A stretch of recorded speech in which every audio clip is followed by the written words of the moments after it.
Ama.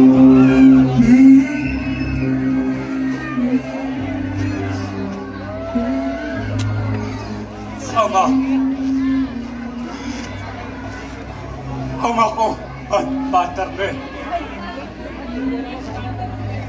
Se posible istingin yari.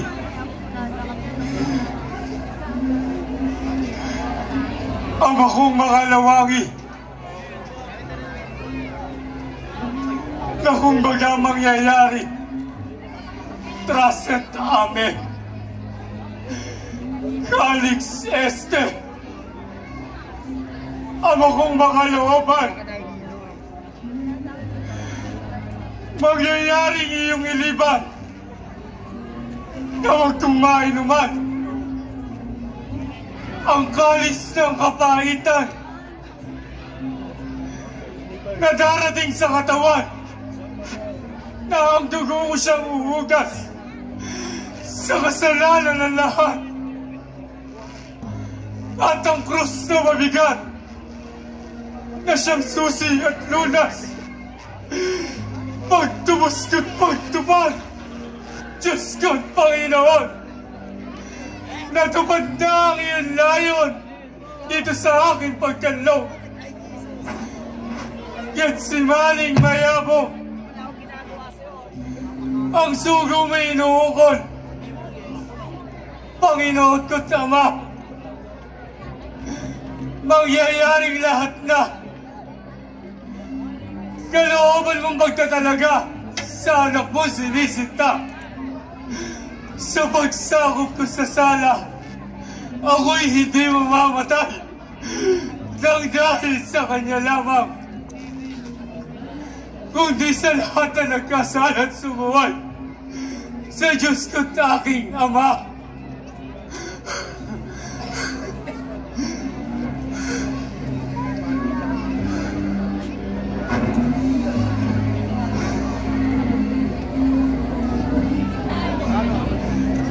Ay ba mga liyag, katotoko't mga alagad, dili kayong makagagat sa aking pagpupuyat kahit isang oras. Kayo ngay gumising na at manalangin para nang hindi pasukin baga ng tuksod mga pangamba.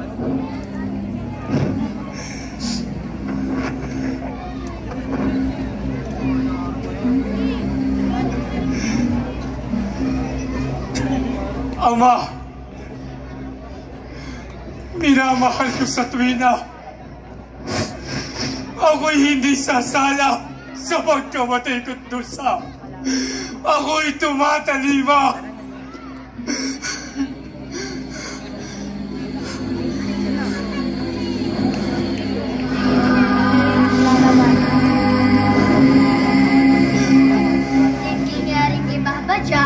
Opoon ko sinisinta, ikaw po ay narinig na, ninyong pamangunang-una, napot ko't iyong ama, at itong dala kong kalis.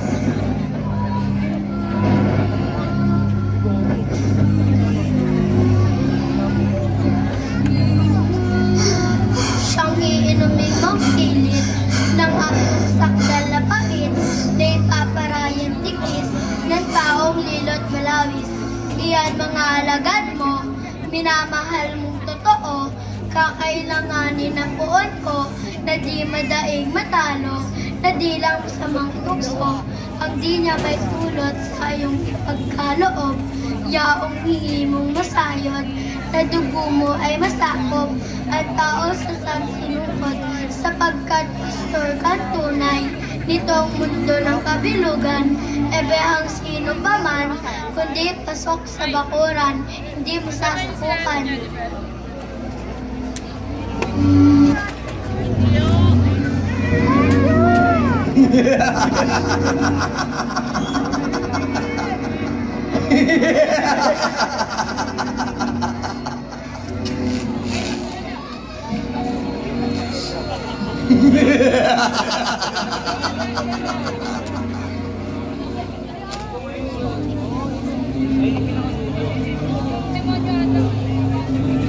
Jesus ay dililiban. At sa pilitang marurumihan, ang Golgatang kabundukan nang dahil sa kalis na yan ng insestong pamatay.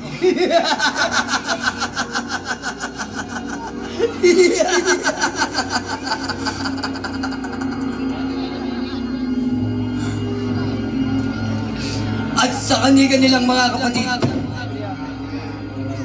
mga berdugong malulupit,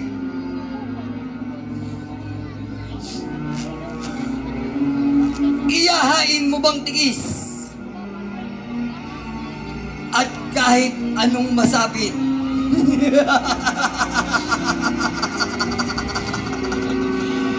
buhay mo malay mabatid! Diyos ko! Katumato po ang ilan!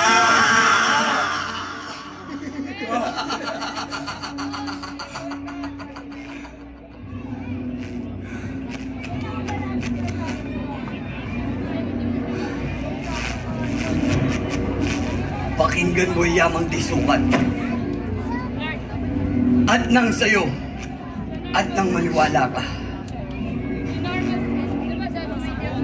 ang mga kasalanang bansag na ginawa niyang sinumpaang lahi na ibig mong iligtas.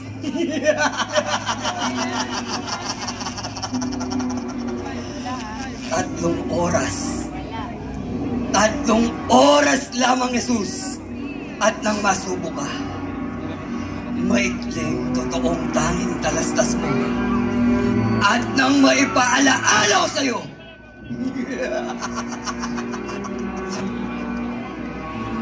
ang katampalasan ng tao.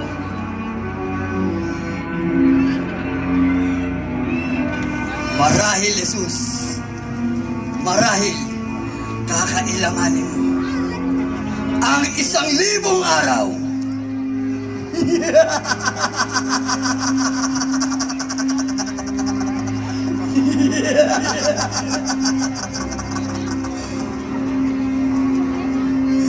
Sampung gabi.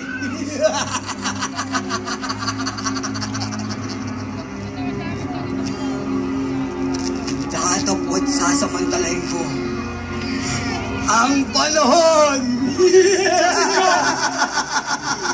Nagabagay mo yung balak na looban! Ako'y hindi mamamatay! Nang dahil sa kanya lamang, Bayang Jerusalem! Hindi mo susubay na lang yan!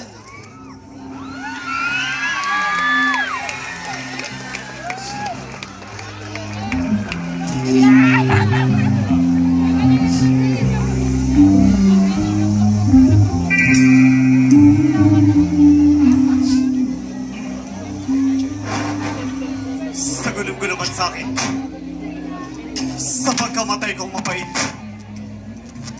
ay ang aking puso at isip na nahahabag ng malabis.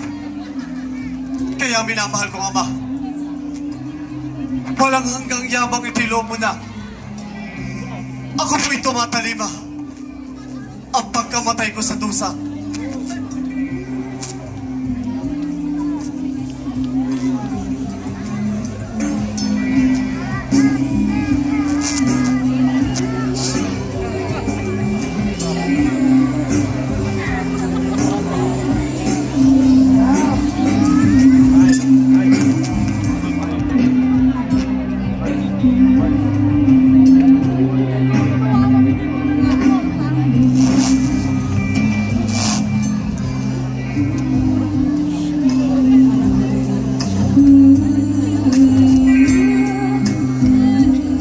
Pagbangon ng mga oya, irugot mga kasama, tulog niyo yung sapat na, at tarating na ang sigwa. Babangon na kayo gumising, at ako yun yung sinlip. Heto ako'y tarapin ng mga lilutsuway na magsisihuli sa akin. Mayas na ko sinisip na, kayo bayuli ka. Yung mga palamara, hindi mo mangyayari talaga. May itak akong dala-dala. At sa lugar pong ito, kami po ay tatlo. At may 11 pa pong katao na kahanda mo totoo tumulong sa atin dito. Pedro, ang iyong tinuran ay wala namang lugar na nasusulat sa kaitaasan. Sa ama ko makalooban, walang magagawa na sinuman.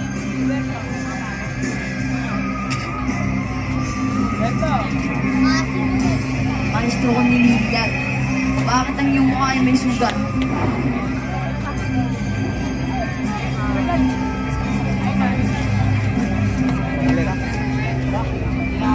Ito ay hindi sugat,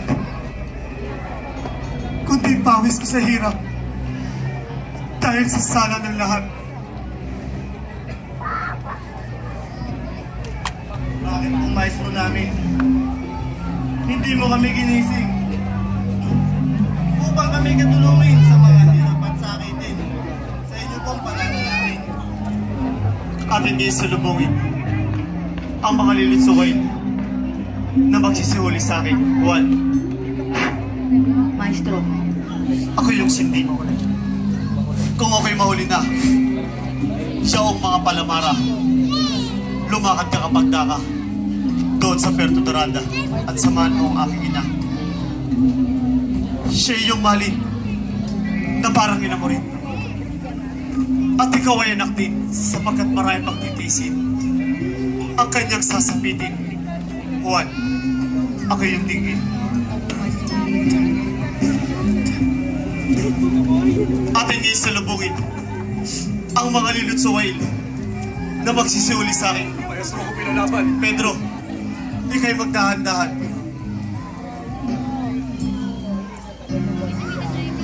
Judas, kung si Jesus Nazareno ay balitang mabangis sa tao upang dapat ganito, ipagtawag ang mga soldados nang siya'y di matakbo. Huwag! Huwag niyo siyang aanuhin. Siya'y mahamong kordero at siya'y hindi lalaban sa inyo o kanino pa man. Judas! Sino sa isasapat nating nakatanaw? Kung sino ang aking halikan at tuluyang yakapin, siya si Jesus ng Nazaret. O aking mga kasama, sino ang inyong kinikita? Si Jesus Nazareno! Ako ang pakay ninyo. Anong nangyayari sa inyo? Akala ko ba'y matatabang kayo? Magsilapit nga kayo rito. Ito na ang takdang oras at araw ng ating pinag-usapan. Sino ba talaga ang inyong kinikita? Si Jesus Nazareno! Walang iba kundi ako. Ang Nazarenong inyong kita. Kung anong inyong wala at nasa inyo talaga. Ako inyong takpin na tapat ang hinihiling ko at inuola sa inyo. Ay ang aking mga disipulo nakasama ko rito. Huwag niyong aanuin at ako ko ito.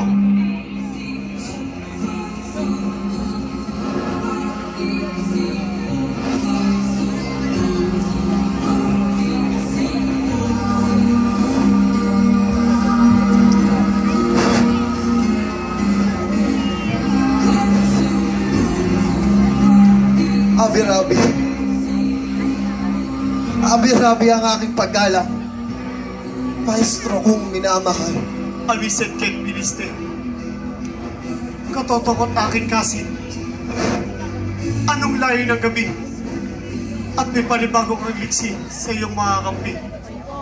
Panginoon ko at Maestro, minamahal kong totoo. Ang mga Ginoo ay ano? Anong ginagawa mo rito? Sa dilim ng gabing ito.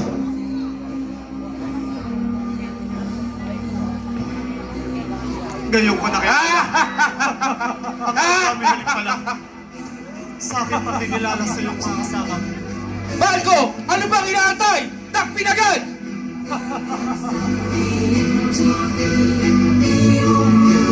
You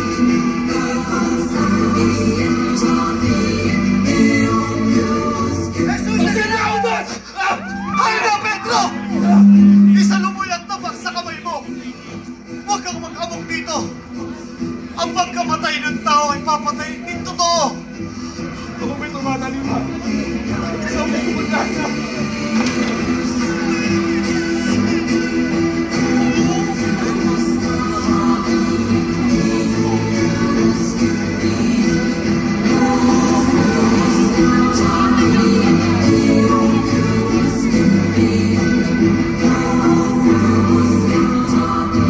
Paano? Magbaon ka. Hangal! Ah! Ako bagay sino? At inyong tinatalo. Hangal! Kaya rami mo pang inuusap na sa'yo nararapat. Iharap kay Anas! Anas! Sino mga yan? Mga alagad! Takpin agad kay Anas! Sulong Manila! Ah!